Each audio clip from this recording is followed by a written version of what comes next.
Bonjour à tous, on va aujourd'hui s'intéresser à quelque chose d'un petit peu particulier et d'un peu technique, c'est la création de clés bicomposants pour l'impression. Alors, des clés bicomposants, qu'est-ce que c'est? Ça va consister à utiliser une ébauche en acier et à travailler cette ébauche pour pouvoir en faire une ébauche en deux parties. Une partie qui va être en métaux mous et puis une partie qui va rester en acier. Ça va nous permettre d'avoir une lame en métaux mous avec une structure en acier, donc quelque chose qui va quand même être relativement résistant et puis qui tout à la fois va permettre d'avoir de très bonnes marques d'impression sur les goupilles. En effet, bien souvent on travaille sur de l'impression avec des ébauches en acier et dans ce cas-là il est très dur de faire un travail convenable, tout simplement parce que l'acier marque mal contre le laiton. Donc la solution que je vous présente ici, c'est une méthode alternative qui va permettre, en ne possédant que des ébauches en acier, de créer des clés bicomposants qui vont donc pouvoir s'imprimer beaucoup plus facilement, être travaillées à la main sans l'aide d'une pincetto et avec lesquelles on va donc gagner beaucoup de temps et surtout avec lesquelles on va pouvoir parvenir à réaliser l'impression, ce qui n'est pas toujours évident quand on le fait avec une ébauche en acier. Donc pour utiliser ce processus, il y a un petit peu de préparation qui est nécessaire. Donc comme vous le voyez, je regarde un petit peu le volume de mes pâtes de moulage. Une fois que j'ai deux volumes à peu près équivalents, je mélange ceci. Ça se mélange à la main, il n'y a pas de problème, ce ne sont pas des résines toxiques. Jusqu'à obtention d'une couleur homogène. Là, vous voyez que j'ai encore du blanc et du bleu, donc il faut continuer à malaxer un petit peu la pâte. Dès lors que j'ai une pâte qui est relativement homogène, je vais la mettre sur mon moule en deux parties. Donc là encore, on essaye d'avoir une répartition correcte de la pâte à l'intérieur du moule. Il y aura toujours un petit peu d'excédent, ça n'a pas beaucoup d'importance puisqu'il va dégager quand on va serrer les deux parties du moule. Par contre, je peux déjà récupérer un petit peu ici, voilà.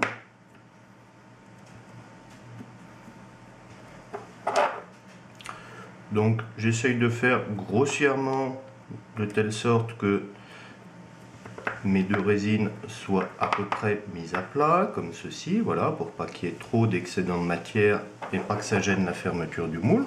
Ensuite de quoi je viens talquer un petit peu, ça c'est important pour avoir une bonne séparation du moule, mes deux parties.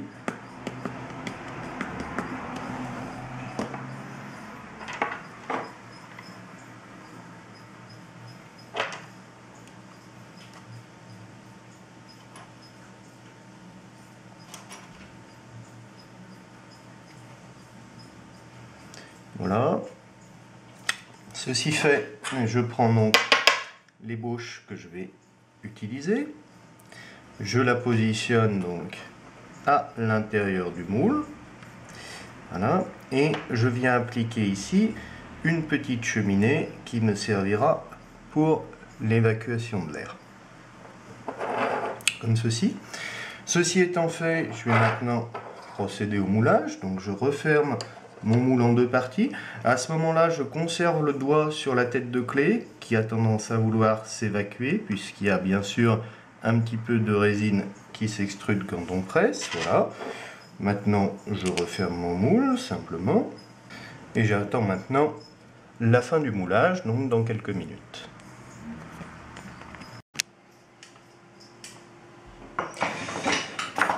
Bien, le moulage de ma clé est maintenant terminé, on peut considérer qu'il est sec, donc je vais procéder au démoulage et surtout nous allons préparer la clé pour pouvoir s'en servir sur de l'impression.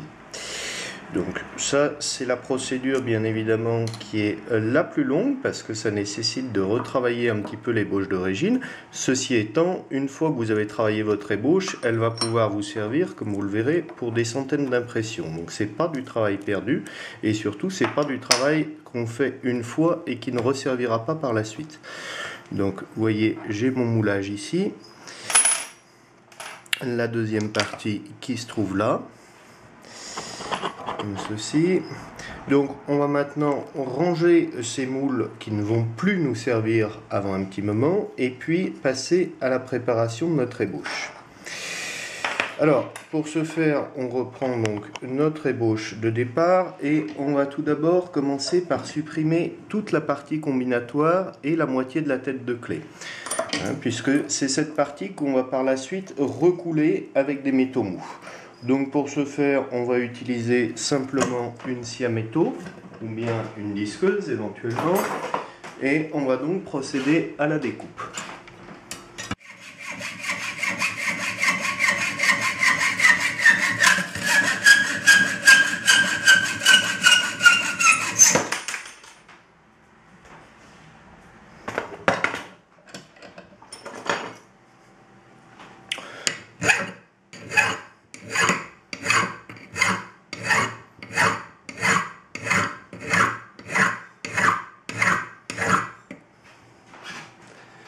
Voilà, on a maintenant une clé qui n'a donc plus véritablement de partie combinatoire, comme vous le voyez. Il va simplement s'agir pour moi d'obtenir un support en acier pour les métaux mous, ce qui va me permettre bien sûr de faciliter beaucoup l'impression, puisque si la clé était uniquement en métaux mous, elle se tordrait beaucoup trop vite à l'intérieur du cylindre. Il va simplement, maintenant qu'on a réalisé cette opération, falloir réaliser quelques petites queues d'aronde à l'intérieur de la surface de la clé pour que le métal en fusion vienne bien accrocher. Donc pour ce faire, je vais utiliser ce qu'on appelle un bog-fil, une petite scie de bijoutier, qui va me permettre de faire des découpes extrêmement précises à l'intérieur de ma lame de clé.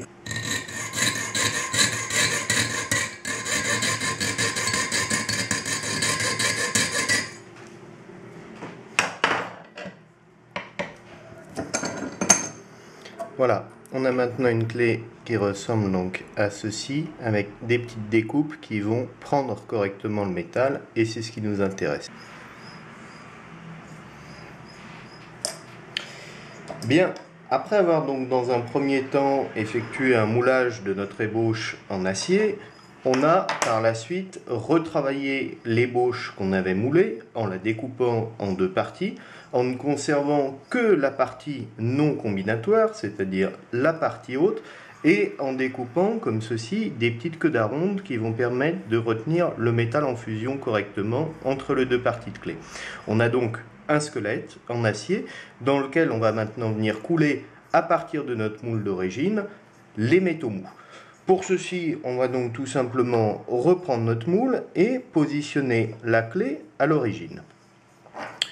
Voilà, on referme ensuite notre moule en deux parties, de manière classique, et on va procéder à la coulée du métal à basse température de fusion.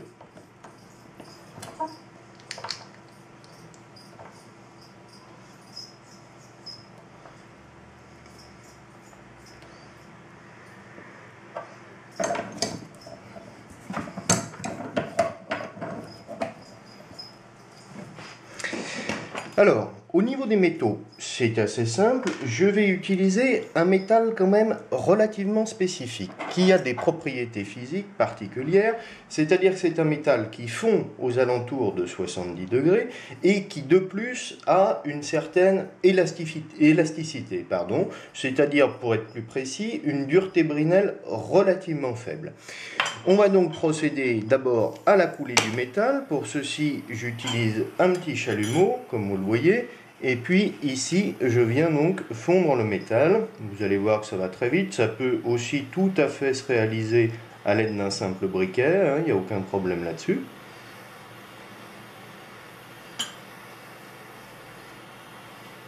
Bien entendu, ce métal est réutilisable ad vitam aeternam, c'est-à-dire que du moment que vous avez fait une clé, que vous avez pu réussir à ouvrir, bien entendu, et à la copier éventuellement sur une ébauche en dur, vous pouvez tout à fait refondre la clé d'origine et réutiliser le métal pour une nouvelle impression. Là, je chauffe encore un tout petit peu mon métal à l'intérieur du creuset pour être sûr qu'il soit complètement fondu et qu'il soit propre au moulage.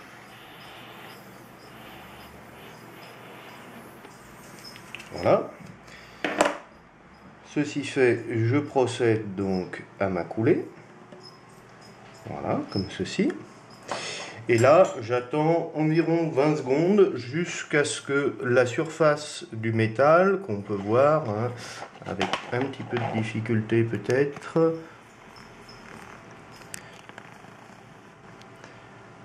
On aura du mal à le voir à la caméra, mais disons jusqu'à ce que la surface du métal devienne légèrement laiteuse, alors que quand elle est encore en fusion, elle est beaucoup plus brillante, un petit peu comme du papier d'aluminium.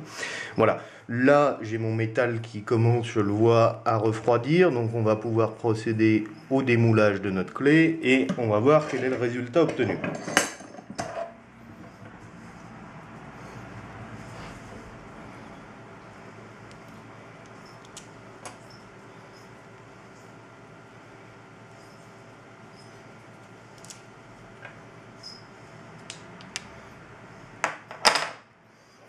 Voilà, là vous voyez que j'ai une clé qui a priori me semble tout à fait correcte, hein. On retrouve même la marque de la clé qu'on peut lire sur le moulage.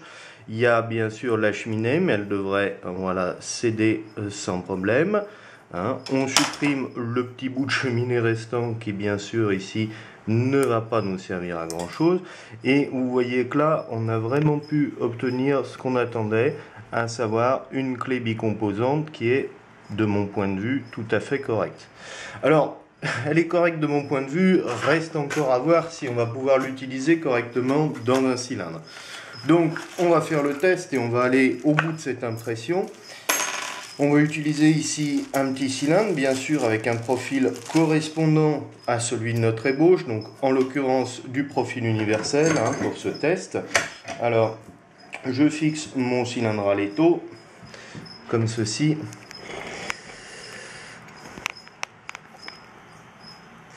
Voilà, je vérifie bien entendu quand même que les clés d'origine soient fonctionnelles, ce qui est le cas, il n'y a pas de souci. Et maintenant, je vais voir déjà dans un premier temps si je peux introduire mon ébauche, parce que ça me semble être la partie la plus importante. Donc comme vous le voyez, il n'y a pas particulièrement de problème à l'introduction. Bon, la clé accroche un petit peu, mais parce qu'on est sur des profilés très légèrement différents, c'est même pas dû au moulage. Et maintenant, on va procéder à l'impression de notre clé. Alors pour ça, vous allez voir que c'est très simple. On va utiliser bien entendu une lime pour nos marques d'impression, mais contrairement à la technique d'impression habituelle, on n'a pas ici besoin de venir prendre la tête de clé avec une pincetto pour assurer une meilleure prise. On reste sur une clé qui, du fait de sa séparation de parties, va être relativement fragile, mais surtout grâce aux métaux mous, on va pouvoir lire très correctement les marques de la clé sans avoir véritablement besoin de frapper extrêmement fort à l'intérieur du cylindre. Donc vous voyez le processus classique, si ce n'est que je tiens la clé à la main et ici je lance mes marques d'impression, donc un petit peu de tension et quelques coups portés de bas en haut. Bien, là-dessus, je peux rapidement, alors je ne sais pas bien si elles se verront à la vidéo, mais j'ai une lecture qui est très claire des marques. Ici, j'en vois une première, une deuxième et une troisième. Donc, on va déjà commencer sur ces marques-là. Première, deuxième, et bon, la troisième étant un peu moins certaine, on va rester sur les deux premières. Donc là, il faut faire bien attention à ne pas enlever trop de matière, hein, ce qui est un défaut classique quand on utilise ces métaux mous, parce que bien sûr, on va beaucoup plus vite qu'on irait normalement avec une ébauche classique.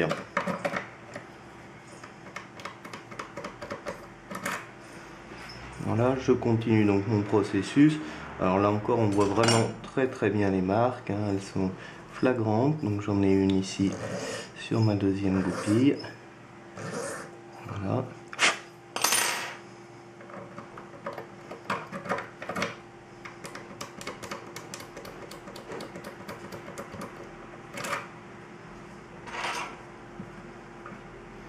Toujours la deuxième et la troisième goupille également qui marquent pas mal. On va la marquer cette fois-ci.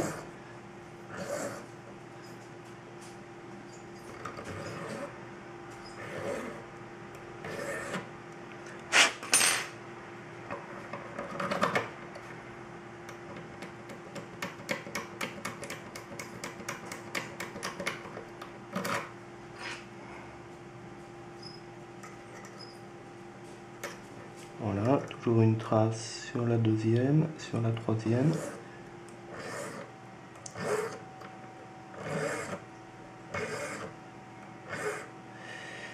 Et on voit d'ores et déjà la quatrième qu'on va également marquer.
Voilà, vous voyez, l'impression est déjà terminée. Alors, simplement, avant d'en terminer avec le moulage de clé, donc une fois que par impression vous aurez réussi à avoir une clé véritablement fonctionnelle, bien sûr, vous allez non pas remettre cette clé à votre client, il lui serait bien compliqué de l'utiliser au quotidien parce qu'elle n'est pas tout à fait assez résistante, mais vous allez par contre pouvoir la copier en machine, où vous aurez tout au moins pu procéder à l'ouverture. Maintenant, il s'agit que tout le travail qu'on a fait depuis le début de cette vidéo ne soit pas inutile, dans le sens où ce travail ne doit pas permettre une seule ouverture. Donc, pour réutiliser le processus d'impression, maintenant que vous avez le moule et l'ébauche taillée, c'est très simple et ça peut également vous servir, notamment s'il y a une petite paille lors de la coulée et que votre morceau de métal mou ne vous permet pas de terminer l'impression. Donc là, très simplement, on va tordre notre clé de manière à ôter la majorité du métal mou, comme ceci, voilà. On va d'ores et déjà pouvoir remettre donc ces morceaux de clé au creuset. Et puis, on va ensuite passer un tout petit coup de chalumeau sur les queues d'aronde pour dégager le métal qui a pu rester à l'intérieur et qui va nous gêner pour une nouvelle coulée. Donc voilà, ceci fait, on vient pousser un petit peu ce métal. Voilà, vous voyez, il tombe vraiment sans aucun problème une fois qu'il est chaud. Et puis, on va recommencer notre processus. Donc, je remets ma clé à l'intérieur de son support. J'ai bien sûr conservé mon moule. Je referme mon moule en deux parties. Je viens ici visser mon moule. De manière très classique.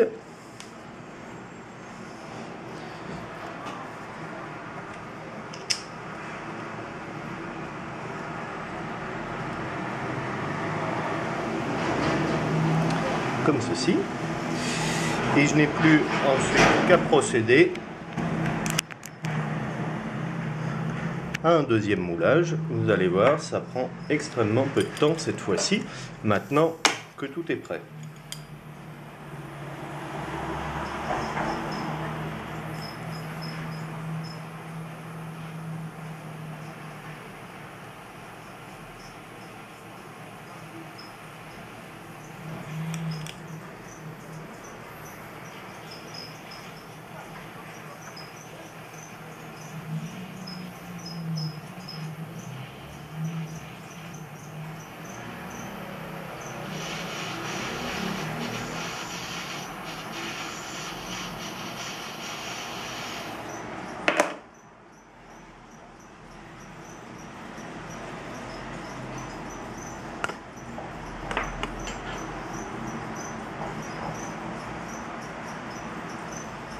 Comme tout à l'heure, on attend quelques secondes que le métal refroidisse.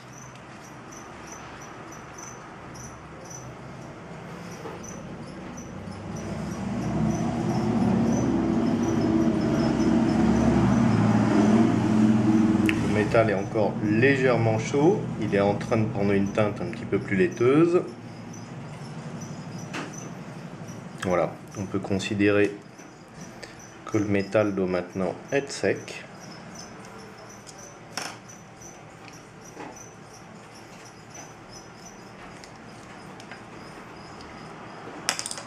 Et comme vous le voyez, on peut tout de suite repartir sur une nouvelle ébauche bicomposant. Alors, il est intéressant, bien sûr, quand on a l'habitude de travailler en impression, d'avoir différentes clés sur différents modèles qu'on a déjà travaillé pour accueillir des métaux mous, et puis, bien sûr, différents modèles de moules qui correspondent également à différents modèles d'ébauche qu'on peut rencontrer sur le terrain. Voilà, j'espère que cette petite leçon sur le moulage de clés et l'impression vous aura intéressé. C'est en tout cas une technique qui a un potentiel quand même relativement important pour tous les serruriers qui aiment à travailler sur de l'ouverture fine.